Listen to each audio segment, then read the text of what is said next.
नमस्कार मोइन और स्वागत है जर्मनी टुडे के इस विशेष समाचार में।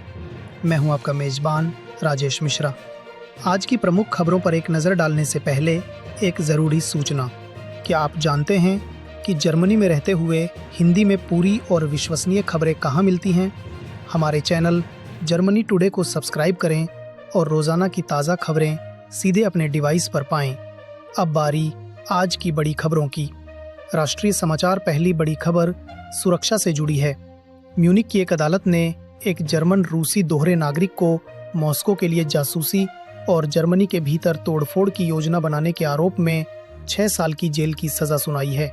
ये मामला राष्ट्रीय सुरक्षा को लेकर गंभीर चिंताएं पैदा कर गया है। अधिकारियों का कहना है कि ये व्यक्ति देश के महत्वपूर्ण ढांचों को नुकसान पहुंचाने की साजिश रच रहा था।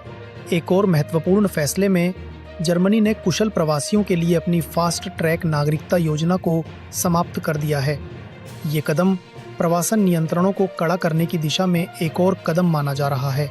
इसका सीधा असर भारत समेत अन्य देशों के पेशेवरों पर पड़ेगा, जिन्हें अब नागरिकता के लिए लंबा इंतजार करना होगा। आर्थिक मोर्चे पर जर्मनी ने तीसरी तिमाही 2025 में मंदी से तो बचाव कर लिया, लेकिन आर्थिक विकास दर शून्य रही। निवेश के बावजूद निर्यात में गिरावट और औद्योगिक उत्पादन कमजोर रहा। विशेषज्ञों का मानना है कि अगली तिमाही में स्थिति में सुधार की उम्मीद है। रोजगार के आंकड़े कुछ राहत देते हैं। अक्टूबर में जर्मनी में बेरोजगारों की संख्या सितंबर के मुकाबले 44,000 घटकर 29,11,000 रह गई है। बेरोजगारी दर 0.1% अंक घटकर 6.2% हो गई है। हालांकि पिछले साल की तुलना में ये 0.2% अंक अधिक है। रिपोर्ट्स के मुताबिक शरद ऋतु में श्रम बाजार में सुधार की रफ्तार काफी कमजोर रही है। विदेश नीति के क्षेत्र में चांसलर फ्रेडरिक मर्ट्स अपनी पहली आधिकारिक यात्रा पर तुर्की गए, जहां उन्होंने दोनों देशों के बीच रणनीतिक संबंधों को और गहरा करने पर चर्चा की। इस यात्रा को द्विपक्षीय संबंधों में नए अध्याय की शुरुआत माना जा रहा है। ऊर्जा क्षेत्र में एक बड़ी खबर। नई अमेरिकी प्रतिबंधों के बाद जर्मनी रूसी तेल कंपनी रोसनेफ्ट की जर्मन शाखा का राष्ट्रीयकरण करने पर विचार कर रहा है। ये कदम देश की ऊर्जा सुरक्षा सुनिश्चित करने की दिशा में महत्वपूर्ण माना जा रहा है। ऑटोमोबाइल उद्योग के लिए बुरी खबर। अमेरिकी टैरिफ में वृद्धि और इलेक्ट्रिक वाहनों में देरी के चलते फोक्सवागन ने इस तिमाही अरबों यूरो का घाटा दर्ज किया है। इस खबर के बाद कंपनी के शेयरों में तेज गिरावट देखी गई। खेल जगत में एक विवाद। तुर्की फुटबॉल में रेफरियों को शामिल करते हुए एक बड़े सट्टा घोटाले का पर्दाफाश हुआ है, जिसका असर जर्मन तुर्की खेल संबंधों पर पड़ने की आशंका है। अधिकारी इस मामले की गहन जांच कर रहे हैं। पर्यावरण नीति में जर्मनी ने जलवायु नीति वार्ता के तहत यूरोपीय संघ के उत्सर्जन व्यापार योजना से अंतर्राष्ट्रीय कार्बन क्रेडिट को बाहर करने की मांग की है। ये कदम जलवायु संरक्षण के प्रति देश की गंभीरता को दर्शाता है। और अब एक हल्की फुल्की खबर। दक्षिण पश्चिम जर्मनी के एक शराबी आदमी ने एक कसाई की दुकान में घुसपैठ की, वहां सॉसेज खाया और फिर खुद ही मदद के लिए पुलिस को बुला लिया। ये घटना स्थानीय पुलिस के लिए मनोरंजक साबित हुई। अब बारी भारत जर्मनी संबंधों की महत्वपूर्ण खबरों की। एक ऐतिहासिक बयान में जर्मन विदेश मंत्री जोहान वाडेफुल ने कहा कि जर्मनी के लिए भारत ही एशिया है। उन्होंने वैश्विक राजनीति, व्यापार और लोकतंत्र में भारत के बढ़ते महत्व पर जोर दिया और आतंकवाद से निपटने में भारत को जर्मनी के समर्थन की पुष्टि की। ये बयान द्विपक्षीय संबंधों में नई ऊर्जा का संकेत देता है। व्यापार के क्षेत्र में भारत के केंद्रीय वाणिज्य मंत्री पीयूष गोयल बर्लिन की एक आधिकारिक यात्रा पर हैं, जिसका लक्ष्य भारत जर्मनी आर्थिक और व्यापार संबंधों को मजबूत करना है। उनकी बैठकों में व्यापार की मात्रा को दोगुना करने और ऊर्जा प्रौद्योगिकी में सहयोग बढ़ाने पर चर्चा हुई।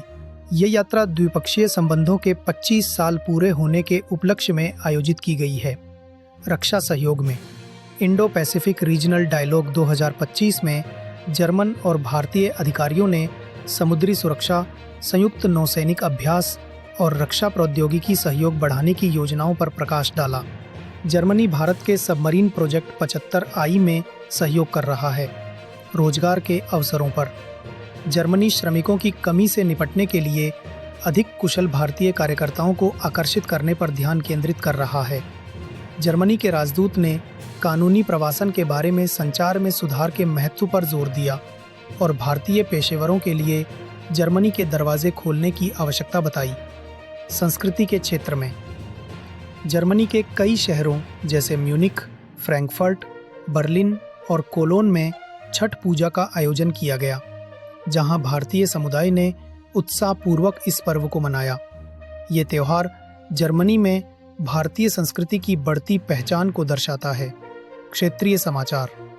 अब चलिए जर्मनी के अलग अलग शहरों की खबरों पर नजर डालते हैं। ब्रेमेन से पहली खबर। ब्रेमेन में इन दिनों सालाना फ्री मार्केट मेला चल रहा है, जो 17 अक्टूबर से 2 नवंबर तक जारी रहेगा। ये जर्मनी के सबसे पुराने लोक उत्सवों में से एक है, जिसका इतिहास 1055 से शुरू होता है। इस उत्सव में thrilling rides, beer tents, live music और मध्ययुगीन बाजार की सजीव झलक देखने को मिल रही है और लाखों विजिटर्स इसका आनंद ले रहे हैं। ब्रेमेन से दूसरी खबर। ऊर्जा कंपनी OMV को ब्रेमेन के पास जियोथर्मल एक्सप्लोरेशन की लाइसेंस मिली है। ये कंपनी इस क्षेत्र में नवीकरणीय ऊर्जा उत्पादन को बढ़ावा देगी और जर्मनी के एनर्जी ट्रांजिशन गोल्स में महत्वपूर्ण भूमिका निभाएगी। इस परियोजना से उत्तरी जर्मनी में सस्टेनेबल एनर्जी सोर्सेज को बढ़ावा मिलेगा और रीजन के ऊर्जा सुरक्षा में मदद मिलेगी। ब्रेमेन से तीसरी खबर। ब्रेमेन और ब्रेमर हेवन के बीच रेल संपर्क इस महीने की पहली सप्ताह में सिग्नल बॉक्स और सिग्नलिंग सिस्टम में सुधार के कारण पूरी तरह बाधित रहा। इस डिसरप्शन ने यात्री और मालगाड़ियों दोनों को प्रभावित किया और क्षेत्र में इंफ्रास्ट्रक्चर चैलेंजेस को उजागर किया। अथॉरिटीज का कहना है कि अपग्रेड वर्क्स के बाद सर्विस बेहतर होगी। हैम्बर्ग से पहली खबर। हैम्बर्ग सेंट्रल स्टेशन पर जर्मनी की सबसे बड़ी indoor digital screen the well स्थापित की जा रही है।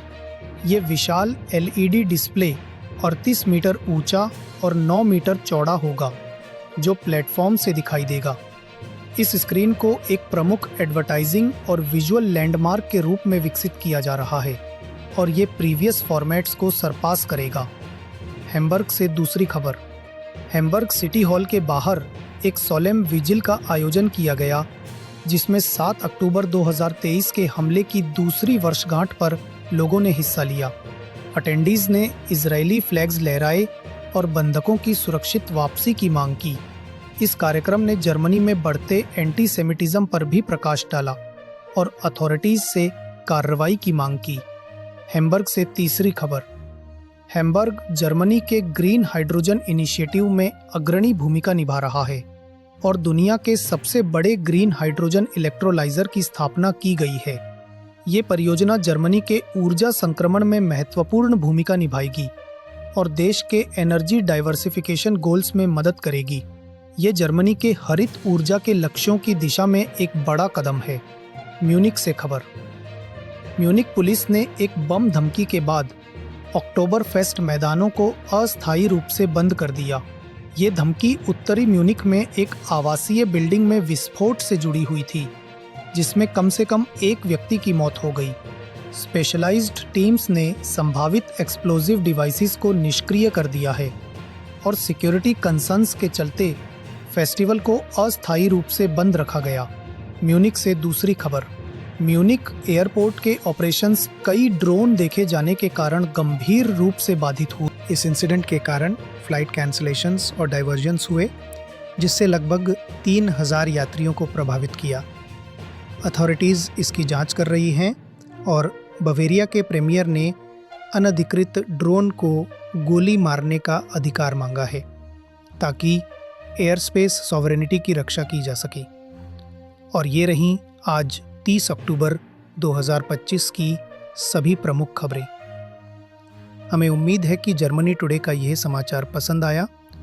अगर आपको हमारा काम पसंद आ रहा है तो हमारे चैनल को सब्सक्राइब ज़रूर करें, बेल आइकन दबाएं ताकि आप कोई भी अपडेट मिस ना करें। और इस पॉडकास्ट को अपने दोस्तों और परिवार के साथ शेयर करें। हिंदी में ताज़ा खबरों के लिए जुड़े रहिए जर्मनी टुडे के साथ। मैं था राजेश मिश्रा। नमस्ते और शुभ रात्रि।